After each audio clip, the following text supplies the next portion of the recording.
I would say that art is inherently political.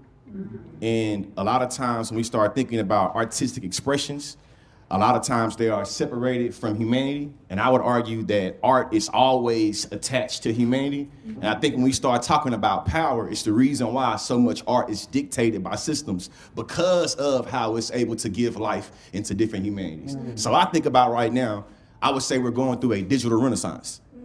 I've been thinking about what happened then, the Harlem Renaissance, and how black folks that was just doing poetry found themselves on watch lists by the FBI.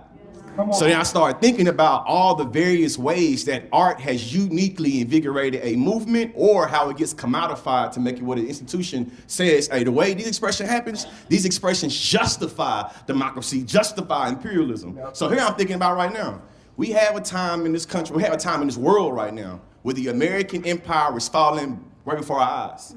I would argue that the biggest transport black culture, or the biggest export black culture, has been used in many different instances to suture through a soft power American hegemony. I.e., look at how we let these niggas be free.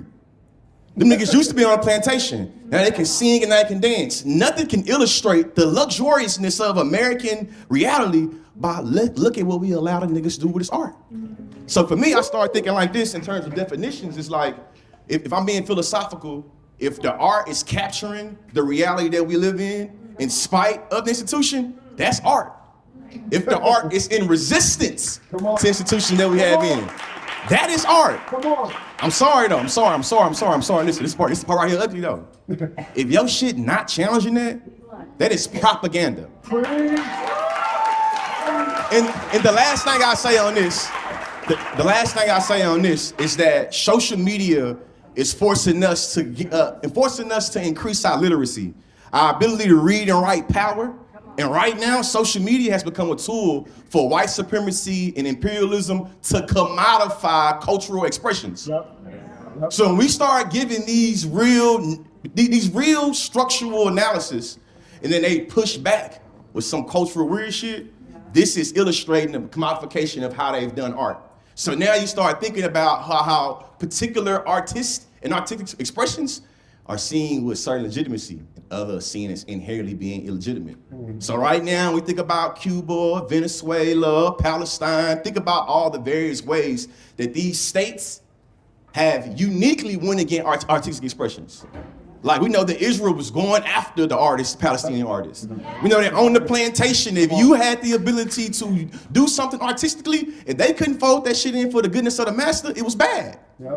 So just thinking moving forward in terms of culture, how is your art that you expressing, how does it challenge the system? Or does it not challenge the system at all?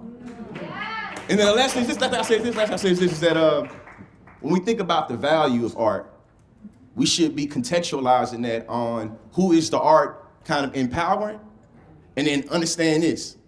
Every time we ask the European countries for reparations, they always look past all of the art that they have in those museums that they don't want to return. So when I'm talking about the inherent political value of art, hey, even though these are shit countries, these are civilizations that are below the development.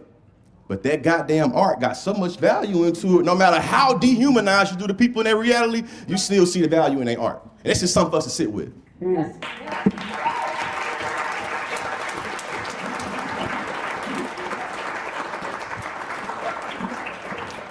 My God, my God.